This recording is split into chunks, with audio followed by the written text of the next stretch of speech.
interviewing for the fourth ward position. First of all, I want to thank everybody for attending. We'll explain the process from here on out. First of all, we will interview the candidates in alphabetical order. We will ask the candidates that are not being interviewed to wait out in the hall so they don't have the opportunity to hear the questions from the members of council. After that, a candidate is interviewed, they have an option of staying or leaving. Then we'll call the next candidate in, again, in alphabetical order. We are required by the charter of the city of Steubenville, under Article 2, Section 4, of the replacement within 30 days of the date of the resignation, and that date will be December 10th. City Council has the intentions of holding the interviews this evening and a vote next Tuesday at their regular meeting. That fulfills the vacancy requirements of B1, filling the vacancy within 30 days. There are two requirements in the charter and under the election laws of the state of Ohio. The individual that will be placed has to be a resident of the 4th Ward for 6 months and also a qualified elector of the city of Steubenville. So with that, are there any questions from the members of council? By the way, we do appreciate the citizens' participation tonight and their attendance here. However, all discussions will be held just with the members of council. So, with that, any questions? No, just go ahead and excuse the 4 applicants. Yes, sir. Yes, we will ask all the applicants that are in attendance tonight to please excuse themselves, and we'll start off with Scott Justin. So we want Scott to be excused from that. Oh, okay, you're going to be excused too.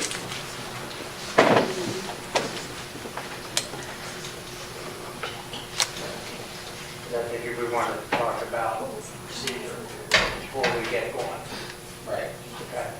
So procedurally, the first thing I'd like to bring up, and then everyone can chime in, is I think the first thing we need to do is ask their address. I've gone on the website to verify what the Board of Election has, but I'd like to hear from each of the members or the prospective applicants. And then I was just thinking, just starting off, and each of us probably have a set of questions, and then just starting off with John, we just keep going around until we're done. And like, for example, if John has a question I have down, I can just cross it off and ask that question. And then we continuously, like we've talked about, ask the same questions. So you don't do that for your set. It doesn't matter if someone has more than the other. It's a matter of getting the questions asked, getting the answers from the applicants. Whether Willie asked 6 and I asked 2, Young asked 3, just because we have a couple of we cover. It doesn't matter that. No real concern. Anything else that anybody else would like to see different or add or comment? I don't know if you said that. I think we should ask The same the question. same question of Right. everybody Yeah. without varying with, and then if you have a follow-up to something that they say, then that's a different story. But I think everybody should be asked the same questions. Yeah. After all the questions that we've asked, we should give them an opportunity. Is there anything you want to add to us, say to us, and after that we can flip it? Well, we asked the applicant. Yeah. And after we're all done with our questions, we asked them, is there anything else They you want to ask tell us. to provide us for your candidacy? Yeah, and we've always done that with the city manager applicants, so I think that's reasonable. But yeah, you're correct. So if there's if you ask the first round 3 questions, you start, and those are the 3 questions you have, you're going to ask that of the other 3. Mike has 4 that he has, but he's going to ask the same thing, and then we can jot it down. Okay. Good with me. Good? Show what Good. Good. Good? Awesome. Wait, before we start, is there any question any of you people out there would like to? Have us ask. I'd like to have you ask all the candidates what their reason was for not submitting to a background check. Now, on top of my head, I don't have that list. The background checks, as council is aware, is an option, not a requirement either under the charter or by the state of Ohio law, election laws. And as our law director indicated to us, that because there's only like we couldn't 43 release minutes that on this. information even if we had it. That would be for our own knowledge in determining the process of selecting a person of our own knowledge. So, I think it speaks words, though, if they agreed to it or not, and council is aware of who did it and who did not. That's, my question is, having the candidate say why they didn't, or why they did. If a member of council would like to ask that, that's fine. I'm not asking for their background per se, I'm just saying, you know, here's a process and we, I'll ask that that was question. one of them. Okay. Yeah. Michael, ask that question. Bill? I'd like to see you guys consider asking the question of all the candidates or all the committees that the mayor appoints people to, what committee would these individuals feel they would be best suited for, and subcommittees also? Everybody want that? Actually, when you're a first-term councilman, you are just more or less given a, yeah, you're not on the finance, you're not here, you're more or less bottom rung, okay? I understand. Okay. I would like to look into their soul and see how they feel that they best suit, not that they would be Well, I think some appointed. of the questions will get that out. Yes. Okay, and they might bring up recreation, they might bring up some other things, so I think maybe we'll get that out when we ask them. Anybody else have anything? Before you go on, Willie, the one question I have, I think Mike has on here too, is why did you apply? That should bring it out. In essence, you know, what are your strengths, your weaknesses, you know, that should hopefully bring that out. Michael? With this being the university's ward, I think it would be appropriate to ask what specific experience does each candidate have with economic development, particularly in the city of Steubenville, and what they think that they can bring to the table as the University Boulevard project continues to grow. Mike, I got both of those questions on here. The questions I have on there, views and ideas to improve on economic development for the city and the role the Port Authority plays in it. Plus, your view of Franciscan University and its role in the future of the city. With that being said, they have more economic development than any other ward in this. If you think about it, their economic development is booming right now. Just could ask about their experience, what experience do they have? Okay, What specific experience? I'm adding that as an addendum. Thank you. Okay. Anyone else? Yes. Mark? Yes, wait, hang on, hang on. Mark? How will you, oh, I'm sorry. Okay. What, if they serve on any committees or any type of organizations already within the city, what their experience level is there currently? If they're- That's one of the questions. Okay. Yes, ma'am. Okay, how will you be able to tell where they live? Do they actually live in that ward? I went online to the Board of Elections website to see if they're registered voters and to get their address. I have one person who I couldn't even get a record off of the Board of Elections website. And the other three, I do have their addresses, and I figured I'd ask, that'd be the first question I would be asked is, what's your address? Yeah, and I got the Board of Elections website, so I figured the board, if they're registered voter, they have to give the Board of Elections their legal address, so I do have that. There's no PO boxes, by the way, on that. Some of these people are not even seen in that area. That's why I was wondering. They may have the address down, but some of these people you never even see in that ward or basically downtown on the north end. Okay. Anything else? Ladies and gentlemen. Okay. Great. We'll start. Go ahead. I'm ready to get started. I'm not gonna make him do it, but. I'm not gonna make him do it. Scott, you're on hot seat. Just that way you know we have electronic shocks in the seats, so if we want to shock you, I'm gonna give you one of these seats. Mayor, where and how should we have? We're right there on the end there, right there. So that's where the candidate will sit when they're. Yeah, that's where you can sit. Okay. Okay, Scott, just for the record, I'm going to state your name and your address for the record, please. Scott Dressel, I live at 411 Madison Avenue. Okay, before I go on, now, 411 Madison, now on the Board of Elections website has 506 North I 4th just Street. moved in May. Okay, so 411 Madison. Make sure that the Board of Elections know that. Yeah, I told them when I just voted this month. Great. They probably don't get their records. What we're going to do, Scott, is each of us going to have a question. I'm going to start with John. We're just going around and around until the questions are asked. Okay. No? Yeah, Scott, probably one of the biggest problems, and one of our biggest problems this coming year is, what are your ideas on how to balance our budget? Well, I haven't seen the budget, so speaking about the budget may be a little bit premature. Right. But if I could see the budget, I probably could at least have some input. My professional experience, I ran a multi-billion-dollar business in Pittsburgh for many years and retired from that in 2006. So I do have a financial background in banking and law for a long time. So I've been more than willing to help dig in and see what we can do. So without having actually seen it, even though I may have opinions, I don't actually have an idea because I would like to see it first before I say something because I make a mistake. Thank you.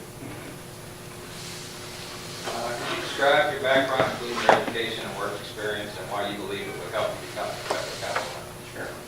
I grew up in Minnesota, moved here 20 years ago, December 15th, so it's my 20th anniversary. I have 2 BAs, a BA in Business Administration and one in Political Science from the University of Minnesota, and my law degree as well.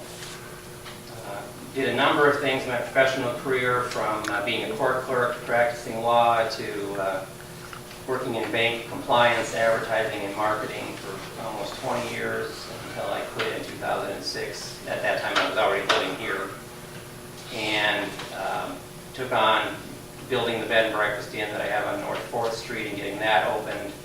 And I also have rental property in town, and the last 6 years working on land.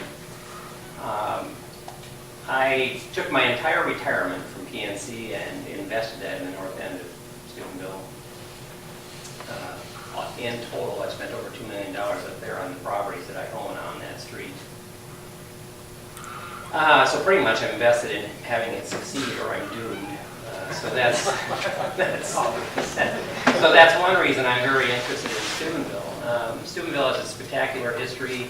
I've learned lots of it being here from numerous people, and all of that put together I think would help me be an effective councilman, and I really do care about the area. It's my 20 years is a long time, so now I feel at home, and I think I can make a difference, and I think my work in town demonstrates that I'm truly interested in making it a better place, especially for my kids. So I have a son and a granddaughter, and I'd really like it to be better for them.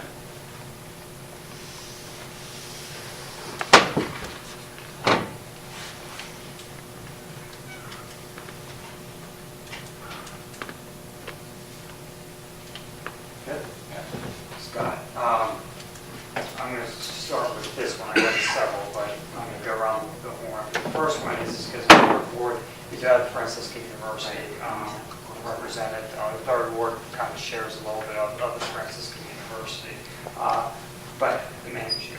So I'd like to know your view of the university and its role it plays in the future of the city.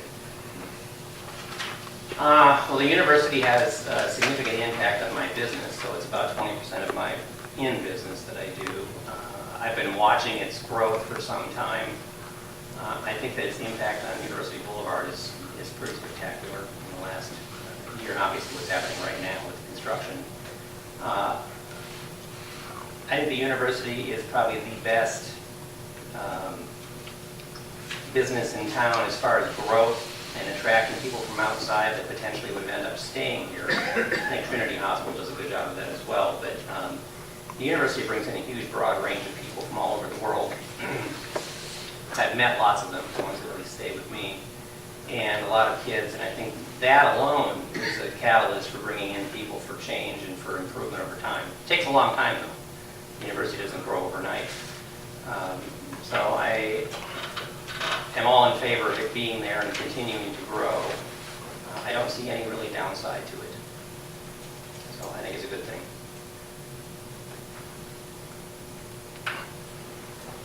Yes, Scott, what do you perceive as the three most important concerns for our city right now?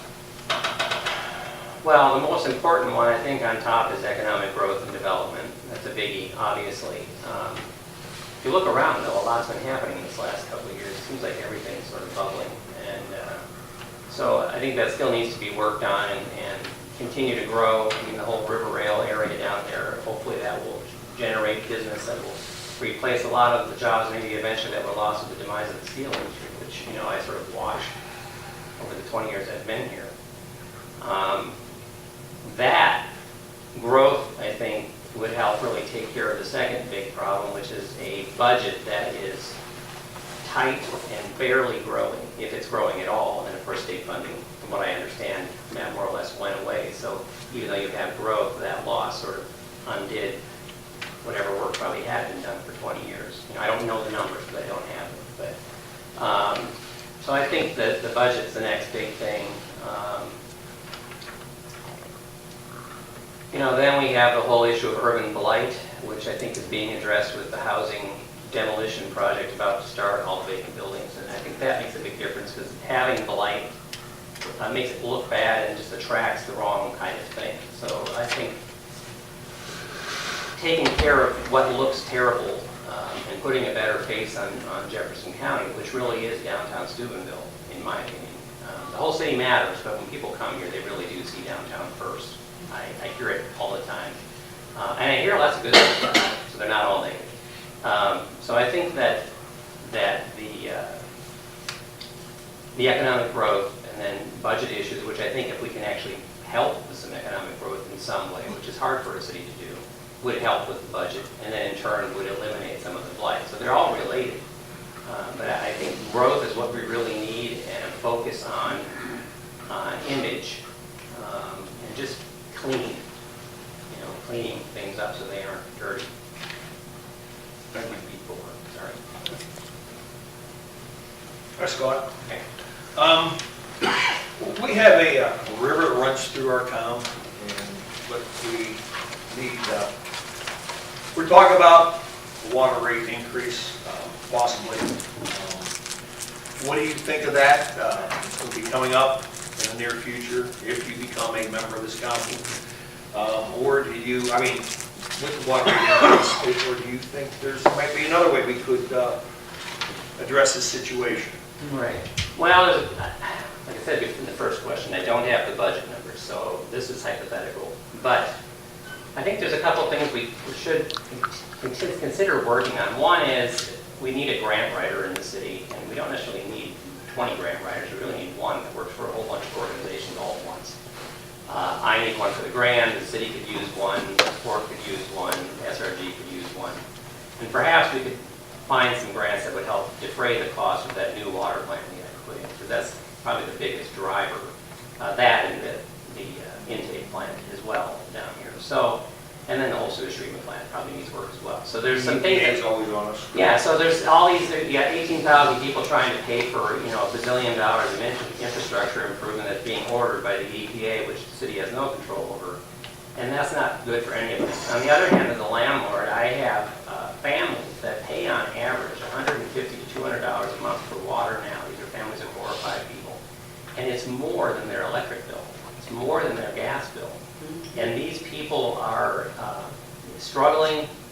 You know, their jobs aren't the greatest. You know, they have a hard time making ends meet.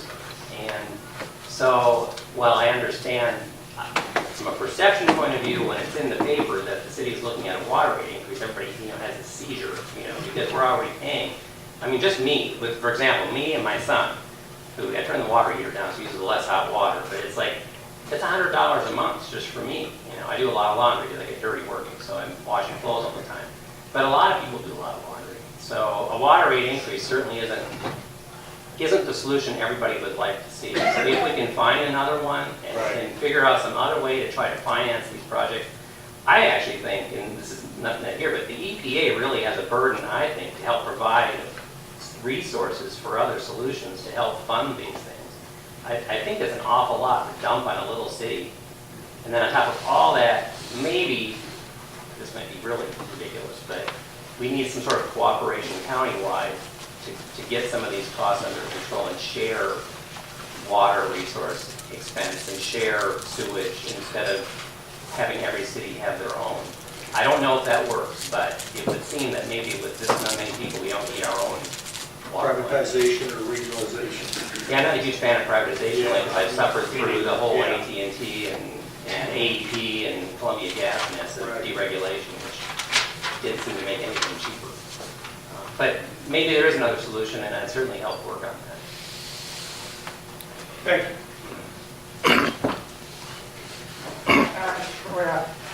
Scott, do you owe any back taxes or liens to the federal government, state government, city, RETA, water bills, property taxes, or any other bills that you're, since this member council better be squeaky clean? Yep, everything's current. Everything's current. Yeah, Thank you. it takes an act of God every year, but it is. End of my question. And I pay all those, so, That's what we like. including the bed tax. Thank you. You may have already answered this on your, my first question on your work experience. But what is the reason you want to be on city council? The biggest reason I want to be on council is because I'd like to make a difference in the city. I will continue doing what I'm doing in town, whether or not I get on council. So it's not like I'm going to give up on Steubenville, because I don't if I don't get on council. I think I might have a better impact here. And then my investment in the community is really what made me consider, sitting here and answering questions and getting on council. And I guess, I don't know, so I've been complaining about council for long enough, I thought maybe I should try it, and then, that's the other side of it, and then decide whether I want to continue. So, I do understand that, by the way, so I'm well aware that I'm irritated sometimes. So it's a chance to get even. No, it isn't, I'm sure. Okay. Going on and expanding, you talked earlier about economic development, but I want to be a little more specific to it. Experience, you talked about your background, let's talk about your experience with your background and your job with economic development and your views and ideas along with that experience, what specifically you have, would be to help improve the economic development in the city and the role our partner, which is a Port Authority, plays with us. Well, I think that personally, I spent most of my career doing marketing and advertising, and although it was selling banking, which is probably the most boring product on earth, I was pretty good at it. And obviously, advertising and promoting what I'm doing at the inn and driving business there. I think one thing I could be helpful on is trying to craft a marketing message to change and grow Steubenville in a positive way. You seem to get constantly hammered about anything negative. Just endlessly being pounded. It's exhausting, by the way, watching it, as you all probably agree. So I could really help work on that. And I think Steubenville has all these really interesting things going on that don't get promoted. We have really good schools. We have Franciscan University, we have good hospital, we have really good roads, since most of them have been repaired. And, we have really nice neighborhoods. And even the ones that constantly get badgered have areas that are nice, and the bad stuff is really confined to a few small little spots. And, I think, and coordinating, I think maybe between us and the county and Jefferson County, or Metropolitan Housing, and trying to figure out an avenue forward that doesn't just rely on adding more services to take care of the homeless, which is important. But we need to grow an economy upwards and not focus on, oh, it's just down. And so by building a coalition to try to drive that forward, I think is what I could help do. I know putting together the board for the grant, for example, is a group of people who are interested from all different groups in the city. And they do a good job of pulling that forward, which is amusing. So I think probably the advertising and marketing background is probably the most useful. Obviously the financial background, I can financially analyze something to death. So I know doing my own business, I'm well aware every minute of where I stand on how good or bad things may be. So I could really help probably on the finance side as well. You know, with the Port Authority and member of the Port Yes. Authority and its role with us. Right, and I think probably working in cooperation with the Port Authority to promote the city and the county more, because it's countywide. Right, County Port Yeah, Authority. and I have met with Kevin and some others, so I know who they all are. And have had actually lots of development meetings and ideas about promoting downtown and getting more going on. Had lots of ideas what I'd like to see happen. It's finding people that want to build those things here that's hard. If you look at Cincinnati, what's happening there now with huge development going on in their historic area. I mean, they have almost a building a day opening up down there. Hundreds of them being revitalized and reused, and a new trolley system, and just all kinds of businesses happening in an area that had nothing going on. Columbus is seeing some of the same thing, and there are lots of small towns around Ohio this size that have succeeded in bringing things here. So there are some things we can do downtown, maybe even with cooperation with the university and Eastern Gateway as well, to get some incubator type things going to get things moving a little bit. To answer your question. Actually, I want to file a copyright infringement because you guys all asked all my questions. There you go. You got a pass from me on that one, because they got all the He's an questions, attorney. everything I wanted to ask. He's an attorney to follow up with that. I have one, and they hit on a couple of mine. First of all, you know the boundaries of your ward, correct? Yes. I went on a website today and printed it off. You have the marina, okay? This isn't one of my questions, but I'm going to ask it to the other three individuals also. I was on a rec board, probably 10 plus years, being on council now for 4, and I'm still on the recreation committee. The marina, at one time I made a statement that I thought we should sell it. At the time, this is when the previous city manager was here and we were in financial difficulties. I like the marina. I was down there this year. We painted it, did a lot of things to it. What would be your dream for the marina? Because that's your ward. Yeah. What ideas would you That's a have? good question. Give me It's fair. About 15 years ago, I went up to the flats in Cleveland and got their master plan brought back here. And, beautiful up there. well, they had a lot of hard times. As soon as they let corporate America come in there and corporatize all the little places they had, sort of fell apart, but it's coming back again now. Not that we create that big of a thing here, but I fish at the marina, I don't know, hundreds of times. Haven't lately, by the way, because I've been too busy, so I need to do that more. But I think there's some stuff going on maybe a lot of people don't know about, but we have a big group of people that kayak here. A lot of boaters here, and we have no docking facility in this city. So we need to basically have the entire waterfront, dock friendly in some way. So if we do get a hotel and some other things built on the riverfront, I think that will happen. And that, like the concrete plant, if I want to get really precise, I would move that down to where the river rail thing is now and get it over there. And the whole marina could be cleaned up and usable for weekend rental businesses like boats and paddle boats and fishing equipment and worms and whatever else you need.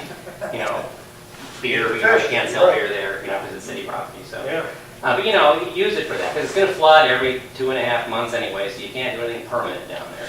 And it gets up all the way to the top sometimes. So I think the city should keep it. I mean, I was here when we got it. I know how it was acquired and where it came from and how that whole process wasn't real easy. So I think it would be nice to keep it. I certainly wouldn't sell it. You could lease it, you know, to a business that wants to use it, and maybe that's a better solution than losing control. And then at least it gives you some control over what happens there, so you don't end up something you don't want down there. And I'm not sure how far up it goes past the marina, but I mean, I think the whole waterfront, even with the railroad track, is still worth looking at and utilizing. I mean, even in Pittsburgh, they use the waterfront with trains running on it all the time, so. It would be interesting only because I get a lot of requests from guests for places to go if they want to go fishing or they want to go kayaking or whatever. I didn't even know about the whole kayaking thing until recently.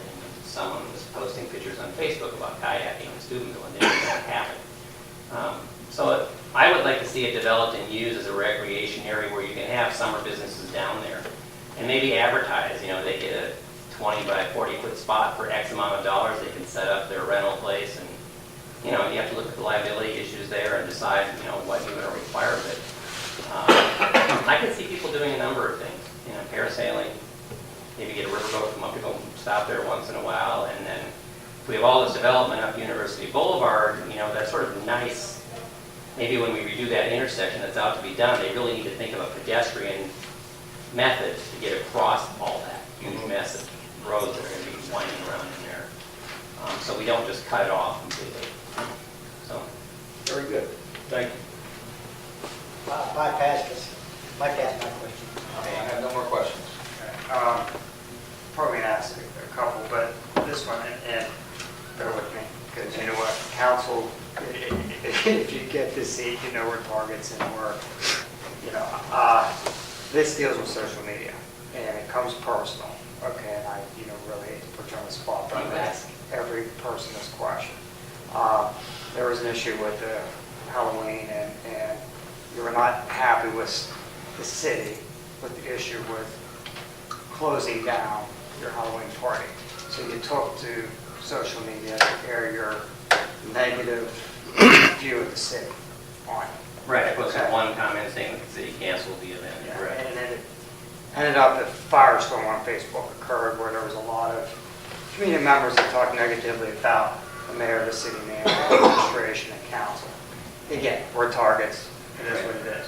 But I'd like to know your view going forward as a potential councilman for the fourth ward with social media and its role in governance, since you'll be governing. Okay, you're going to have times when you ask the city to plan a ward or something you want done, and it just doesn't get done to your satisfaction. Where social media will sit in that part of governance. Right. Well, I have a two-part answer to that. Since you brought it up, I get to answer it the rest of it. So the first part is the city was well aware of this event happening 2.5 months prior to the date they told us we couldn't do it. And had they told us then, we wouldn't have announced we were having it. That's the short answer. So that would have been a much nicer way to handle the situation. Okay. So I'm well aware of separating my social media life from my life if I were a council person. And I'm sure I'll get smashed to bits as being a council person as well. I'm familiar with that now, by the way. Doing the Grand project has negative sides as well. The first few years of that were pretty hideous, so I'm capable of taking a lot of criticism and bantering. It doesn't change who I am or what I'm shooting for, so I'm tough enough to put up with that. But I guess if you're asking if I promise not to do that again, I can do that. No, but I do that. But I can state that if I'm on council, I'm not going to bring up things that are discussed on council and bitch about it on Facebook. If that's what you mean. So no, that won't happen. That's what I know. Okay. My wife's a very big social media person, and she's on there all the time. I shake my head. It's exhausting too. I agree. Yeah. Yeah. I wish Facebook didn't exist, but it does.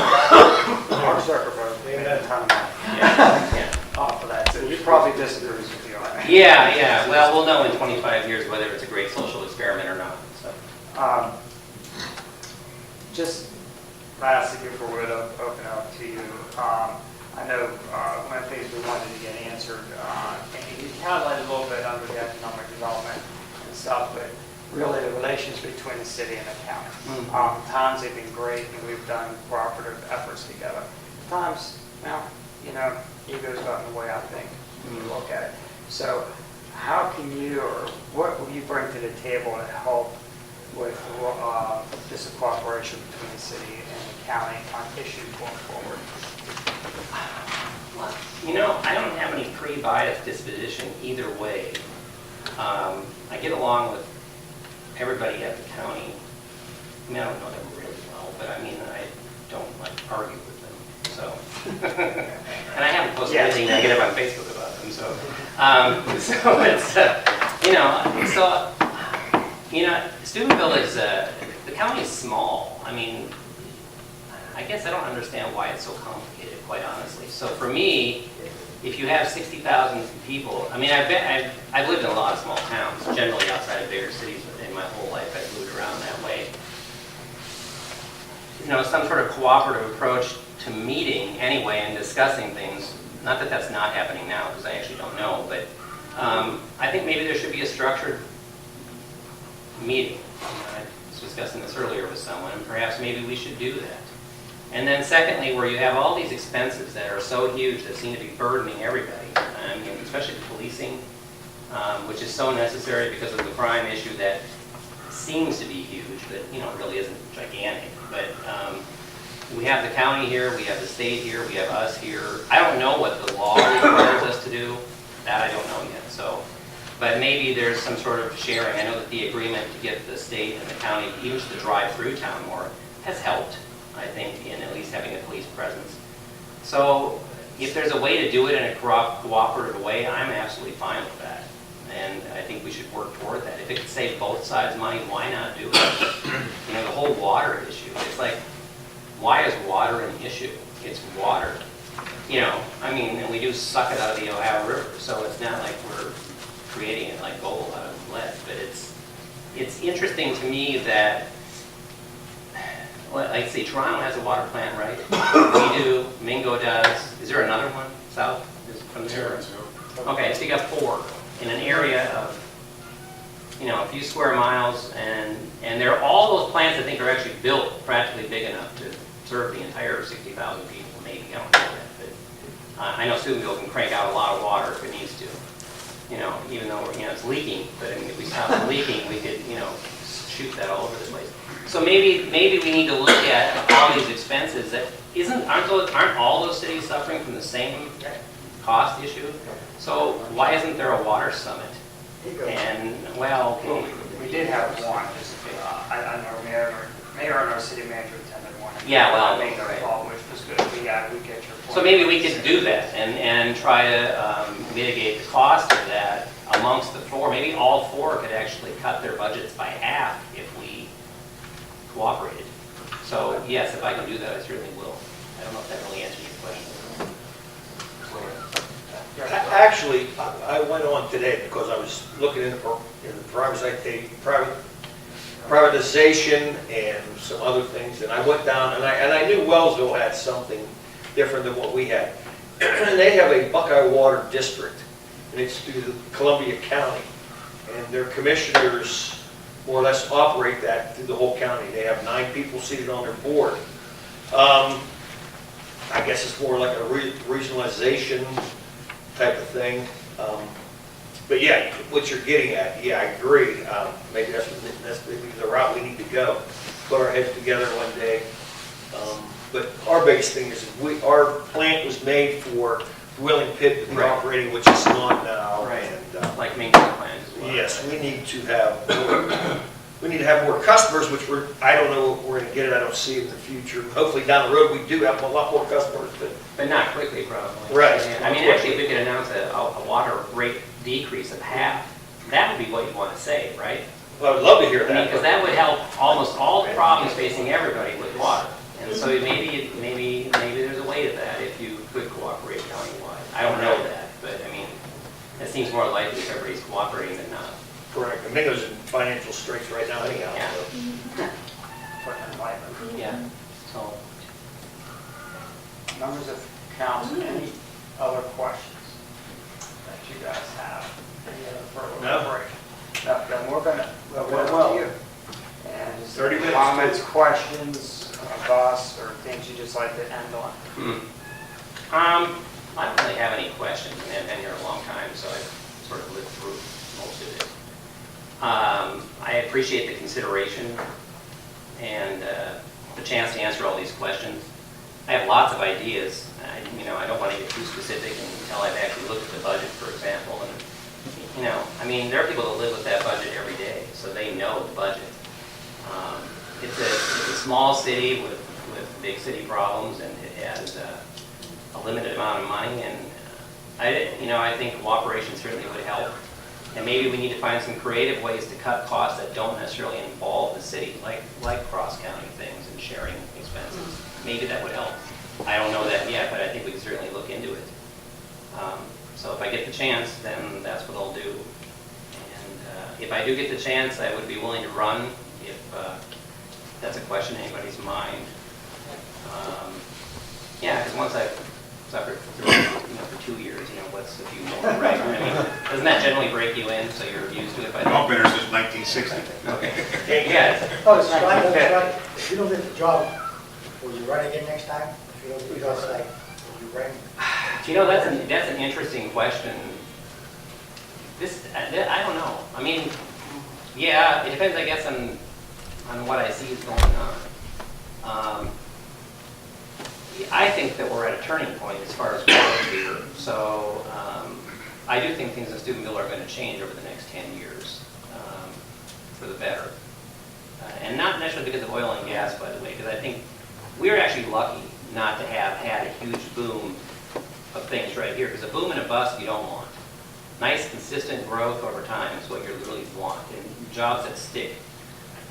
So I think that's here. But yeah, I might. So I think that's a definite possibility. It just depends on, free time and whatnot. So I've sort of partitioned it out now because I'd like to try. So yes, I think maybe. You should, that hurts your ego to come back. I hadn't actually thought about it until you asked me right then and there. So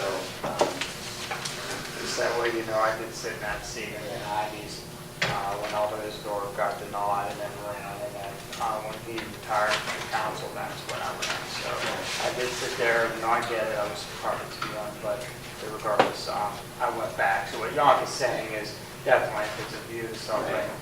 if I don't get it and someone, and whoever else gets it, if they're doing a really good job, then I may not want to run. Because maybe they're doing a really good job and I don't need to run.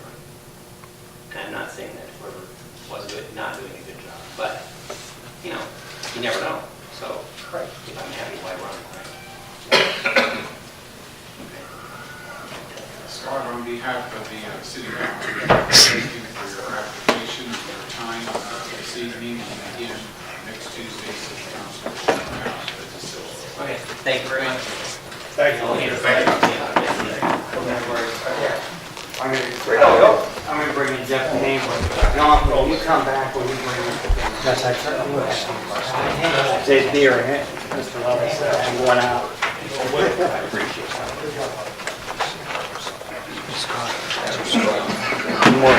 Is that another battery charge? Because that was weak ticket.